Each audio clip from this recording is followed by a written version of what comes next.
Assalamualaikum warahmatullahi wabarakatuh. Perkenalkan, nama saya Anggi Apriani dari kelas A Pagi, Prodi Pendidikan Ekonomi.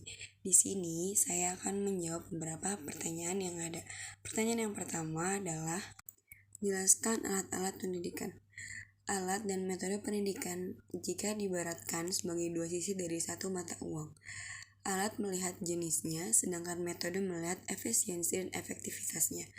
Alat dan metode diartikan sebagai segala sesuatu yang dilakukan ataupun diadakan dengan sengaja untuk mencapai tujuan pendidikan. Alat pendidikan adalah apa saja yang dapat dijadikan perantara untuk mencapai tujuan pendidikan, sedangkan perbuatan mendidik berlangsung secara menggunakan alat pendidikan. Alat pendidikan merupakan faktor pendidikan yang sengaja dibuat dan digunakan demi mencapai tujuan pendidikan tertentu.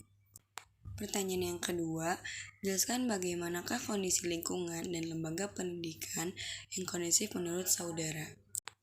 Dari segi lingkungan sekitar akan sangat mempengaruhi dalam pendidikan, terutama lingkungan yang sangat berkaitan dengan pendidikan, yaitu sekolah maupun kampus. Lingkungan sekolah dan kampus harus mempunyai aura yang positif serta membangun siswa dan siswi dan juga mahasiswa dan mahasiswi untuk giat dalam mengemban pendidikan dengan serius dan memberikan pelajaran yang tidak didapatkan di kelas, baik dari lingkungan sekolah maupun dari lingkungan kampus. Selain lingkungan itu, ada pun lingkungan sekitar, yaitu lingkungan masyarakat. Kita juga harus pandai membina lingkungan dalam masyarakat, dan sebagai masyarakat yang baik, harus bisa membina lingkungan yang memiliki nilai positif untuk dunia pendidikan dalam ranah yang kecil hingga terbesar. Dari segi lembaga pendidikan adalah tempat di mana orang-orang cerdas berkumpul untuk membangun suatu sistem pendidikan yang baik dan juga bijak. Sekolah-sekolah, kampus, ataupun lembaga-lembaga pendidikan yang memiliki sistem yang sistematis harus bisa membuat sistem tersebut secara bijak agar generasi yang sedang menyusun masa depannya dapat menikmati masa pendidikan dengan menyenangkan, tidak monoton tetapi tetap serius, dan memikirkan masa depan yang cerah. Pertanyaan yang ketiga adalah, jelaskan peranan keluarga, pemerintah, dan masyarakat dalam pendidikan di Indonesia. Yang pertama dimulai dari peran keluarga, yaitu melatih anak menguasai cara-cara mengurus diri, seperti cara makan, berbicara, berjalan, berdoa, dan lain-lain. Hal ini berkaitan erat dengan perkembangan diri anak sebagai seorang pribadi. Yaitu yang kedua adalah sikap orang tua kepada anak sangat mempengaruhi perkembangan anak. Sikap menerima atau menolak, sayang atau acuh tak acuh, sabar atau terburu-buru, melindungi atau membiarkan anak secara langsung memberikan pengaruh kepada anak dalam hal reaksi emosional anak. Kemudian mendaftarkan anak pada sekolah, mulai dari sekolah dasar sampai sekolah menengah akhir, mengajari anak di rumah, membantu pekerjaan rumah anak, mengantar sekolah dan menjemput anak pada saat pulang dari sekolah, lalu memfasilitasi kebutuhan sekolah anak, dan selalu mendampingi anak untuk menggapai cita-citanya. Adapun peran pemerintah, yaitu sebagai yang pertama, sebagai fasilitator. Pemerintah seharusnya merupakan fasilitator yang ramah, menyatu dengan masyarakat, bersahabat, menghargai masyarakat, mampu menangkap aspirasi masyarakat, mampu membuka jalan, mampu membantu menemukan peluang, mampu memberikan dukungan, mampu meringankan beban pekerjaan masyarakat, mampu menghidupkan komunikasi dan partisipasi masyarakat tanpa masyarakat harus merasa terbebani. Yang kedua, sebagai pendamping. Pemerintah harus melepaskan perannya dari penentu segalanya dalam pengembangan program belajar, menjadi pendamping masyarakat yang setiap saat harus melayani dan memfasilitasi sebagai kebutuhan dan aktivitas masyarakat. Kemudian sebagai mitra, apabila kita berangkat dari konsep pemberdayaan yang menempatkan masyarakat sebagai subjek, maka masyarakat harus dianggap sebagai mitra. Lalu sebagai penyandang dana, pemerintah harus memahami bahwa masyarakat yang dilayani pada umumnya adalah masyarakat yang kurang mampu, baik dalam ilmu maupun ekonomi. Lalu selanjutnya ada peran masyarakat. Peran serta menggunakan jasa pelayanan yang tersedia. Pada tingkatnya ini, masyarakat hanya memanfaatkan jasa sekolah untuk mendidik anak-anak mereka.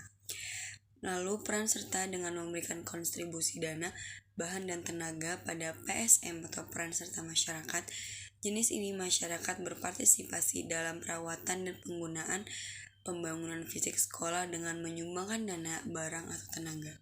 Lalu peran secara pasif. Masyarakat dalam tingkatan ini menyetujui dan menerima apa yang diputuskan pihak sekolah, yaitu komite sekolah. Misalnya, komite sekolah memutuskan agar orang tua membayar iuran bagi anaknya yang bersekolah, dan orang tua menerima keputusan itu dengan mematuhinya. Lalu peran serta melalui adanya konsultasi. Pada tingkatan ini, orang tua datang ke sekolah untuk berkonsultasi tentang masalah pembelajaran yang dialami oleh anak mereka. Lalu peran serta dalam pelayanan, yaitu orang tua atau masyarakat terlibat dalam kegiatan sekolah. Misalnya orang tua ikut membantu sekolah ketika ada study tour, pramuka, atau kegiatan keagamaan dan sebagainya. Lalu peran serta sebagai pelaksana kegiatan. Misalnya sekolah meminta orang tua atau masyarakat untuk memberikan penyuluhan pentingnya pendidikan, masalah gender, gizi, dan sebagainya. Yang terakhir adalah peran serta dalam pengambilan keputusan. Orang tua atau masyarakat yang terlibat dalam pembahasan masalah pendidikan, baik akademis maupun non-akademis, dan ikut dalam proses pengambilan keputusan dalam rencana pengembangan sekolah atau RPS. Sampailah kita pada pertanyaan yang terakhir, yaitu menurut saudara bagaimana hubungan timbal balik antar lingkungan pendidikan di Indonesia? Yang pertama adalah pengaruh masyarakat terhadap proses pendidikan berlangsungnya. Proses pendidikan dilangsungkan di sekolah tidak lepas dari pengaruh masyarakat. Pengaruh masyarakat yang dimaksud adalah pengaruh sosial, budaya, dan partisipasinya. Pengaruh sosial dan budaya biasanya tercermin dalam proses belajar, baik yang berkaitan dengan pola aktivitas pendidikan maupun anak didik dalam proses pendidikan. Lalu ada pun nilai sosial, yaitu nilai sosial budaya masyarakat bisa menjadi penghambat dan pendukung terhadap proses pendidikan. Oleh karena itu, usaha pembaharuan terhadap proses pendidikan di sekolah mesti diperhitungkan pengaruh sosial budaya dari masyarakat serta lingkungannya. Sekian dari saya. Bila ada yang kurang mohon dimaafkan. Semoga bermanfaat bagi saya sendiri dan bagi yang mendengarkan. Akhir kalam saya ucapkan wassalamualaikum warahmatullahi wabarakatuh.